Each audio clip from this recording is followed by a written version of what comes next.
Napakasarap at napakalinamnam na naman ng ating ulam. So ngayon mga idol, samahan nyo ko at magluluto na naman tayo ng isa na namang panibagong menu na tiyak na magugustuhan nyo at papatok sa inyong mga panlasa. Kaya naman ano pang inaantay nyo, samahan nyo ko at magluto na tayo. So dahil mainit na nga pala itong kawali, ilalagay ko na itong kape. Ay, mantika pala mga idol. At sunod ko na ang ilinagay rito, itong bawang, sibuyas at luya. At igigisa ko lang muna ito ng mabuti, kaya naman hahaluin ko lang muna hanggang sa mag golden brown at lumabas ang taglay nitong aroma na magpapasarap at magpapabango sa ating menu. Kaya naman ilalagay ko na rin itong kamatis. Mas maraming kamatis, mas makinis ang kutis. Kaya wag kang magdadalawang isip na maglagay ng maraming kamatis kung gusto mong kuminis ang iyong kutis. At wag na kayong magtaka kung bakit ang dami ng kamatis dahil ang ating menu ngayon ay kinamatisang manok. Matapos ko nga mag-isa itong kamatis, ilalagay ko naman isa-isa itong manok at isasalansan ko lang muna ng mabuti at hahaluin ko lang muna.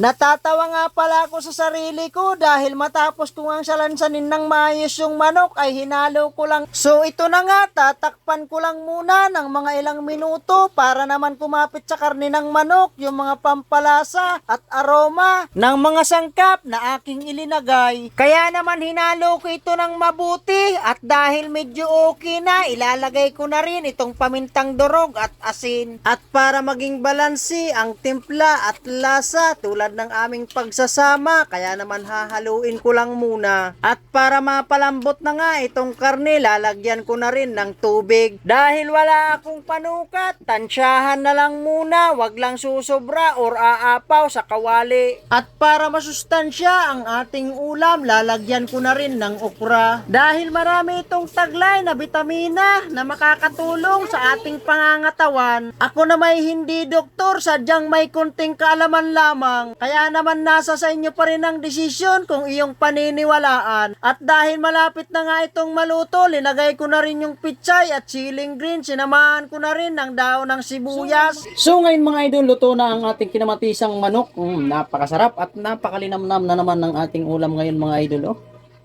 Oh, ba? Napakasarap at napakalinamnam na naman ng ating ulam. So yun mga idol, maraming salamat sa patuloy na suporta at manonood ng aking video. At kung bago ka pala makapanood ng aking video, huwag mong kalimutan mag-like and share.